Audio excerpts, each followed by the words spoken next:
Hey guys, thanks for joining us on Family Life today here on YouTube. Make sure you subscribe. You don't want to miss any episodes, so hit the little bell and you'll get notifications and you won't miss anything. And if this encourages you, like it and share it with your friends. Yeah, share it with your friends. Yeah, welcome to Family Life today. I don't even want to talk about the hard stuff we live through, only because it might make people compare and go, well, she has every right to be sad.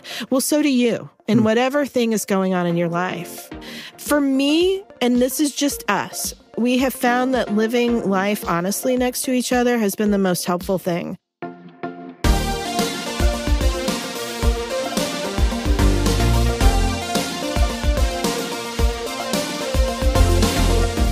Welcome to Family Life Today, where we want to help you pursue the relationships that matter most. I'm Ann Wilson. And I'm Dave Wilson, and you can find us at FamilyLifeToday.com or on our Family Life app. This is Family Life Today.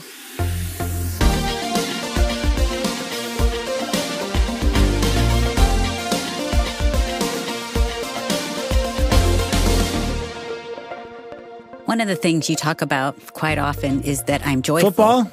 Well, besides that, yes, football for sure. But I've heard you say like, oh, she's so joyful. And honestly, sometimes I'm surprised by that because I don't see it. You are surprised?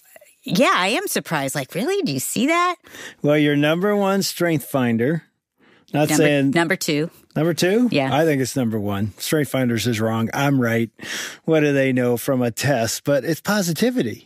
Yeah, it is. And all I know is, I'm not saying, you're like perfectly positive all the time, but you are generally positive. And I don't know. I didn't used to be. All I know is a couple months ago, you had a day where you weren't positive, and I felt like I can't function. If my wife isn't positive, I fall apart. It was like I realized, wow, you are such a source of strength for me because you bring an optimism and a positivity. And when that was lacking that day, I was like, wow, I want that and need that so much from you. But what I was going to ask too is... I took you somewhere you didn't want to go, didn't I? Thanks for saying all that, by the way. That was really nice of you. Do you think it bugged our kids, though, when they became teenagers? Well, they've told us it did. I think they told us that yesterday. Didn't you just have a conversation? It's like, Mom, could you just empathize with my pain rather than just telling me it'll be okay? Yes. And that was really hard, actually. And we're still in conversation about that. Yeah, because I'm always jumping to, but God. Right. And sometimes I wasn't good at sitting in their pain with them. And I'm still learning how to do that because I hate seeing our kids in pain. But why are we talking about that? Yeah, well, we've got Kay Wyma back in the studio with us today. Welcome back to Family Life. Thanks so much. Kate, we love having you with us. Oh, man, it's just so fun being with you guys because that is one bear of a topic. Because watching someone in pain is so hard. Obviously, you've written a book called The Peace Project, which is a 30-day experiment of being thankful and choosing kindness and practicing mercy. But I could tell, even as you were talking at lunch and then reading through your book, you've gone through hard times. I mean, we all have in the last couple of years. You have 5 kids. Yep. And most of them are adults. Yes. And you have a 14-year-old, and you've been married over 25 years. Yeah. So you've lived through some pain. We have definitely lived through seasons of extreme hardship. Yeah. So talk about what we were just talking about. How are you choosing thankfulness? How you do it. Or how do your positivity, kids respond? Even trying to lead that and model that as a parent with your kids. So I think I'm so glad that you said positivity because it's got to go deeper than that. Because if it is the positivity, then I'm in trouble. Because then it's going to sound like they have to feel good all the time. And that's going to leave them flat. Me too, quite frankly, because there are legitimate and sad days. And we've had some sad days. Really, really sad. But hope reigns eternal. And that's the key. And it's not that you're glossing over the pain. Never. I think that's the difference. Right. If you're faking positivity. Or just wanting it so badly, you can't hurt. Yeah. The truth is, this world is full of hurt and full of not great things that happen to really great people. We talked about that too. Bad things happen to good people, good things happen to bad people. I mean, it's not always an A plus B equals C. It just isn't. In the world's economy, it is. Like, if you do this, then you get this. And that's what we strive for, because we live in this world. And so it's all been said. If I do these things, then my kids will have this GPA. If I do these things, they'll get on the team. And I know that your kids haven't made the team or gotten the part they wanted or been left out of a party or all these kinds of things that would trip us up. If we really buy into that ideology, then I'm handing a whole lot over to an outcome, a ton. And these are human beings, and they're worth a lot more than handing them over to stuff like that. Oh, yeah. Why does Solomon say that we can live all of this stuff with joy? Because joy isn't circumstantial. It just isn't. And when hope reigns eternal, it is the person of hope that has defeated everything. And so for me personally, I have lived a lot. I've lived calling out the name Jehovah Sabaoth, which is Lord of all the seen and the unseen, especially in a carpool line, because there's a lot going on. There's tons going down in that world in a middle school or in a grade school or whatever that is unseen. And we know how bad that can hurt.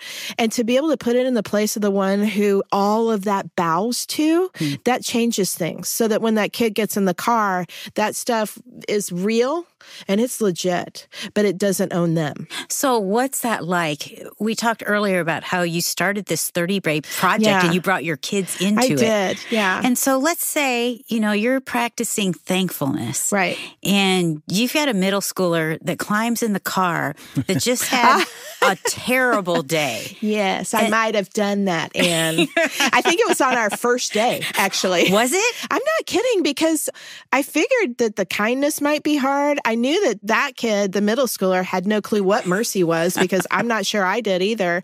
But I was like, thankfulness. He gets in the car. I put his little notebook. I made notebooks for each one of them if they wanted it, with a little TKM on it, practicing thankfulness, kindness, and mercy every day. I put the middle schoolers in the car console because I thought it'd be fun. To me, how fun to get to talk through these things. A middle school boy getting in the car, yes, with his notebook. I think I told you last time I'm Pollyanna, and that just proved it, because I don't live in reality, because of course they're not going to do that. Who wouldn't want to do that after a long day at middle school? Especially with their mother. I mean, that's just gross. I gross myself out. Like, I would not want to do that with me either. I mean, ew. So anyway, he gets in the car. I promptly pull out his little notebook. I'm dressed similarly. I'm in a dress right now, and which I normally don't wear. Oh, I do every day. Do you wear a dress? No, I really don't. No, she does not. Okay. She's kidding. And I'm gullible on top of that. And so this kid gets in the car, and I'm like, what do you have to be thankful for? And he looks at me and he goes, nothing. And I was like, nothing? Nothing? And he looks at me and he goes, not one thing. And I just was like, well, let me tell you what to be grateful for. She's me. I that know. would have been me. And I was like, I had just come from a funeral from a family You're friend. You're making this up. I am not. And the day before, I'd been in a different funeral of a friend of mine who had cancer, leaving her 4-year-old. Yeah. And I still cannot believe I went there, but I did. You did. I'm watching my child tear up because he's like, which I would be too, is a terrible thing to say to him. At least you're alive, I mean, it was awful. And he looks at me and he goes, I just want you to know that the one thing I'm afraid of is life without you. And I just was like, I'm so sorry. I'm profusely apologizing as we're all like literally bumping onto this road. So this isn't an experiment that was like, here's the golden things that happen all the time. I mean, it's just real. It's sort of like we didn't know what we were doing. It sounded like a great idea because we had walked through some stuff that proved to us that when you practice these things, thankfulness, kindness, and mercy, it bodes well for you. But we didn't know what we were doing. And so that wasn't just a beautiful highlight. However, as is so often the case, meeting it honestly, where I was like, that was wrong. I was wrong to do that. I am so sorry. For me to give myself a break and go, I really am sad. I'm sad because I'm sad for what's happened. I shouldn't have brought it out on that kid. But he meets me there too. And then he hilariously is finding something to be grateful for as we're leaving. But it just are these real moments. And for me, and this is just us, we have found that living life honestly next to each other has been the most helpful thing. I don't even want to talk about the hard stuff we live through, only because it might make people compare and go, well, she has every right to be sad. Well, so do you. And whatever thing is going on in your life, there are hard things. And to be able to openly, honestly meet these and live next to each other, not in shame. I hate shame. Shame. These things that aren't a part of heaven, please let them not be a part here. All the woulds, the coulds, the shoulds, those need to leave. And so we walk that with each other, with the kids. Yeah. And I'm thinking, how can a listener do that? Let's say they haven't really done anything like this before and they're listening and maybe they're thinking, I'm going to do this. Yes. And so please do. Yeah. They say they're sitting down at dinner. Yeah. Maybe they have elementary to high schoolers. Yep. What would that conversation look like? Let's try. Will you try? This is something I want to try. I think it really will help you. And here's how it helps. So that when you're going down the hall and you feel like in the school, which are big, and everybody's watching out for themselves because it is fight for yourself. People's lives depend on it. Really, they feel like that. Their social lives, their friendships, and that everyone's looking at them. They all have this feeling like everyone's looking at me. Well, one of the greatest ways to dial that one down is to actually look at somebody else in a way that isn't comparison, but then in a way that's complementary, to be able to walk alongside someone instead of against somebody. And yes, you may be the only one doing it, really, but the fuel that it puts into your tank is significant. And again, that sounds a bit Pollyannish, but it's true. It is true. Because mine do it. And they're human beings in the middle of some pretty scary places, at the cafeteria, inviting someone to sit with you.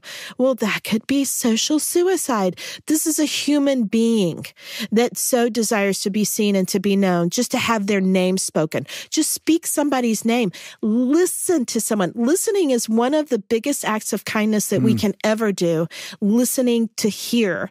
And to be able to practice that myself so that I'm listening to my kids, hearing them rather than formulating an argument or what I'm going to say next. Actually, what it does to them is it makes them feel like a human being of worth. Okay. And then did you guys at dinner time, would you talk about how you demonstrated it or how it was hard? What did that look like? Well, our dinner time probably, I'm going to set the bar low for everybody out there.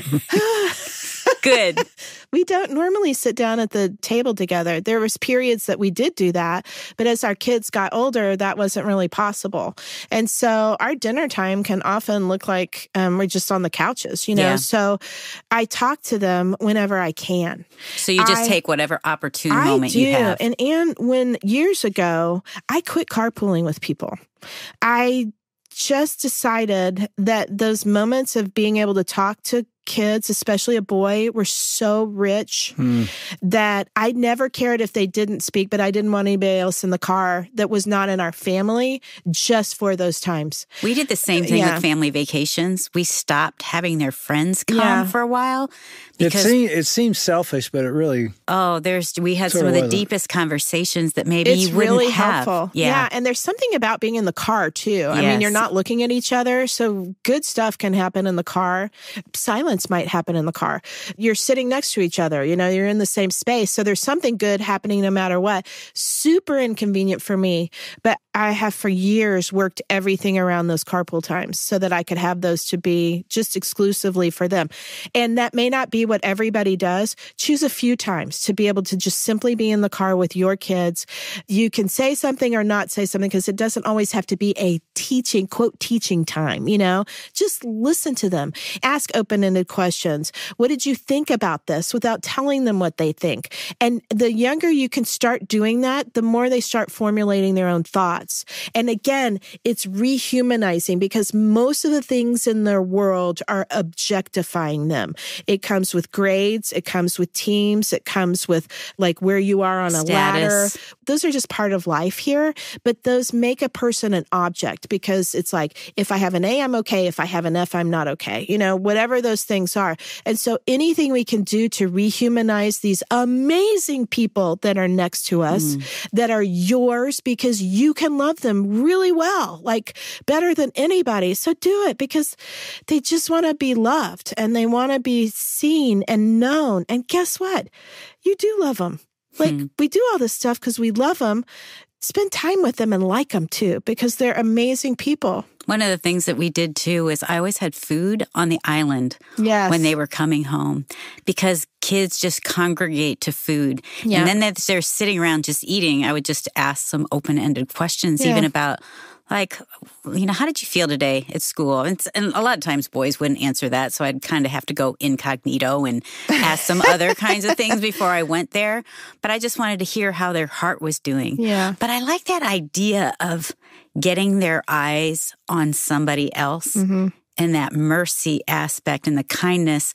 We just did it. I was with our grandson at Christmas and he was 2. And I grabbed him. I said, Bryce, let's look around. This is what I said to him. He's 2. And I think it can start so early. Oh, it can. Let's look around. And then I said, Jesus, who would benefit from this $20 bill today? I told you, she's always giving strangers money. Is. We were in Chipotle. Yeah. And I came back to the table and they had this story. So I just said, did you see anybody? And then this man was walking by and he bumped into both of us.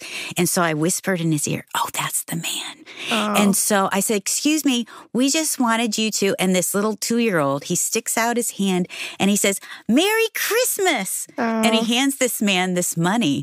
And this guy's like, hey, dude, thanks, man. That's amazing. Thank you. But I just thought, man, it's never too early to start to be praying. It isn't. And I love that you brought that up. I had one of the gals, I don't have young children anymore, but I've had a reader that has reached out to me on more than one occasion because her daughter has been so impacted by this book. And even going to soccer practice, she shared a story about how the days had been tough because her best little friend wasn't talking to her anymore. And it was getting very uncomfortable. And so they had started reading this book together, she and her little daughter. How old was she? Do you know? I think she's probably 7 or 8. I mean, not very old at all. And so she texted me and she said, my daughter just got out of the car. And when she did, she got out with a different attitude than she had the days before. Because for a second, she started to think about the why. Like, why is my friend not treating me very nicely? And she realized that there was stuff that was hard that was going on in her life. And so she took that moment to move it to compassion instead of doing what we do, where they're like, well, if you're going to treat me that way, I'm going to treat you this way. And it shifted her. And that was a little child, like really. And that's where it's sort of like, why should we do this stuff? Because it can change a generation. Do you want to know how to be able to have a Congress that speaks to each other like kindly and nicely with respect? Start grooming it from the very young age. And by the way, it makes them feel good. It's not like, do this, do this, do this. They're doing it because it makes them feel better, which is where I hope that we get, like to where it's just a reflex, to be able to instantly go to compassion, just in that I have no idea what's going on in that person's life, or to the compassion with the people that are close to us, where you kind of do know what's going on in their life, but you don't like them being mean to you. Well, to be able to, again, go from a place of wholeness, which is what this mother was doing for that child. Let me remind you whose you are, and who he says you are, so that she could even get out of the car and not have it be some over spiritual thing, but just be able to be nice to this little girl that had kind of been mean to her because she was so hurt. Because we know that phrase, hurt people hurt people. But again, this isn't a call to be a victim. This is a call to come from a place of victory. Well, it's interesting. One of the stories that you tell, I'll never forget, and I've never heard you tell it. I just read it, was when you pulled up, I think, to an intersection. There was a homeless guy asking for, tell that. That's David Ann Wilson with Kay Wyma on Family Life today. We'll hear Kay's response in just a sec. But first, I don't know if you have kids like I do, but don't miss this tip as your kids are getting older. Keep them talking. You want to be the go-to person for the hard stuff with your kids, so pry open the space for conversations that matter. And we've got your back with a resource called Passport to Purity. It's a weekend just for you and your preteen to talk about things like body changes, peer pressure, and even dating. And if you have teens, Passport to Identity can help your son or daughter learn how to make their faith their own, uncover their calling, and take responsibility. We'll make the talk easier and low prep so you can focus on showing up for your son or daughter and their future. Start the conversation with Passport to Purity, or for teens, Passport to Identity. Today is the last day to get 25% off using the code PASSPORT at FamilyLifeToday.com. All right, now back to Dave and Ann's conversation with Kay Wyma and a time when a homeless person did something totally unexpected at an intersection.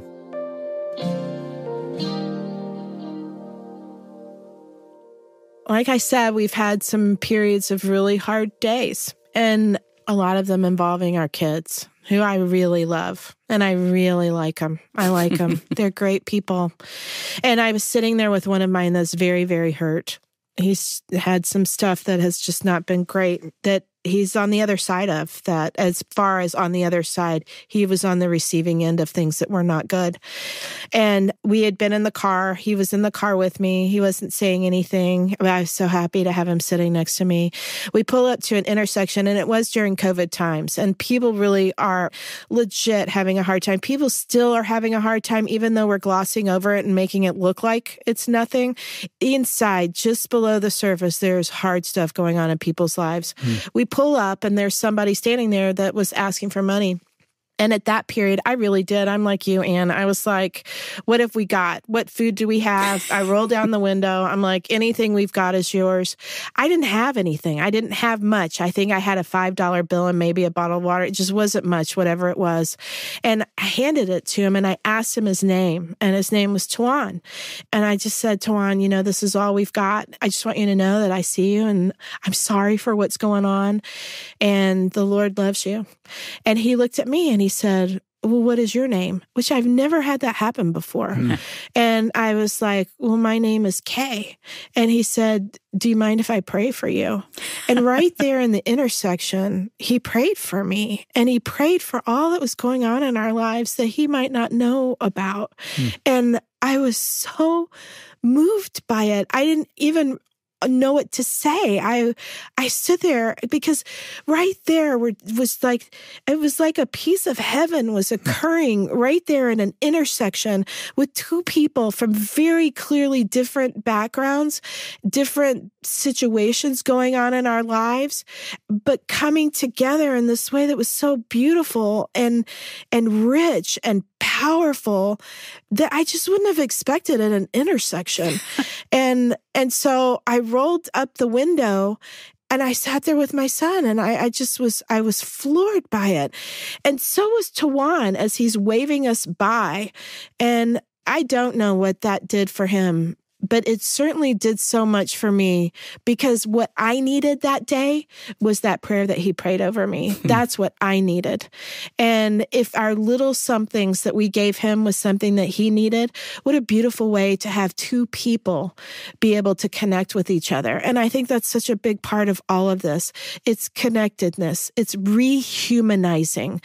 Because one thing about people, we're the Imago Dei. Like, we're the part of creation that is created in his image, in the Lord God's image.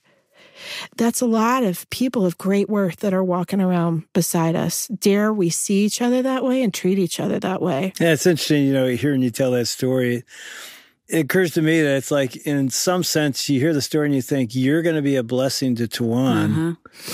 And he ends up being a blessing to you. And if anybody probably could have been ungrateful, it's him standing there needing a handout from somebody. And somehow he's choosing, and you don't know him well, but he's choosing thankfulness. He practiced your project. He practiced kindness and mercy. It brought dignity into everything. And in that situation was dignity. That's what the Father does. Yeah. He always lifts us up and gives us dignity. And I think that's remarkable. I mean, I was crying as you're telling it, just because we get to do that as Jesus followers and as children, that we get to display his love. Yes.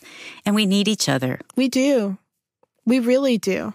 All I know is reading your book and talking to you is I want to look up. I want to look around, and It could be a stranger at an intersection. It could be my sons and daughters. It could be a neighbor. They're around me to be seen by me. And you said it earlier, I get to love them for Christ. Christ is going to love them through me. And I can't do it if I'm not grateful, kind, and merciful. It will not happen. But if I can allow his power to fill me, it will overflow literally into my cul-de-sac, into my family room. Which is such a mysterious and weird thing to say. It is. You know, because like, what does that even mean? Yeah. I don't know, but you get to live it. Yeah. And maybe there are things we can't put words on. And I feel like that's one of them. Because what does it mean for Christ to live through you? What does it mean to be his hands and feet? It's unbelievable when it is. And that's where I think it's the sole difference. Me too.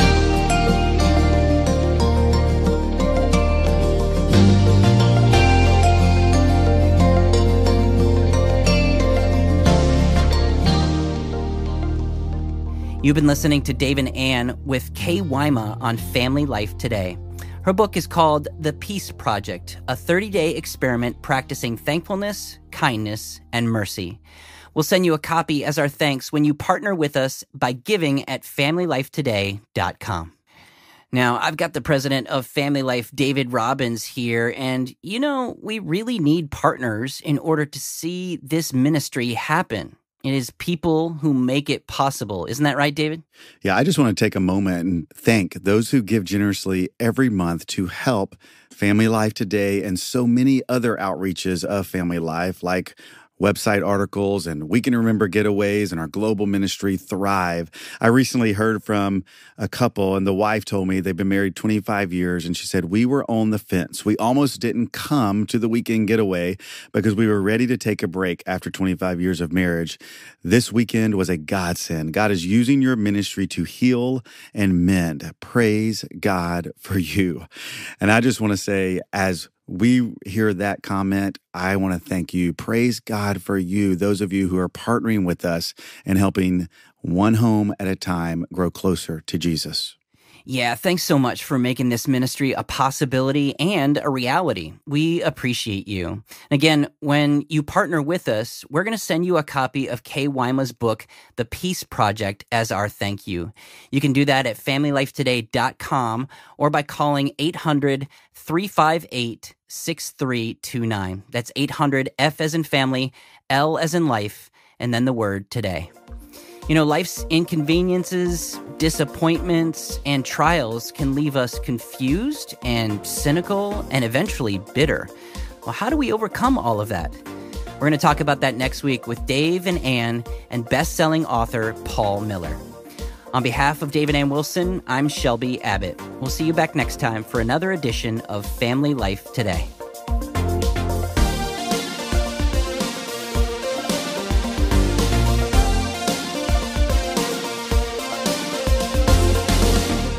Family Life Today is a production of Family Life, a Crew ministry, helping you pursue the relationships that matter most.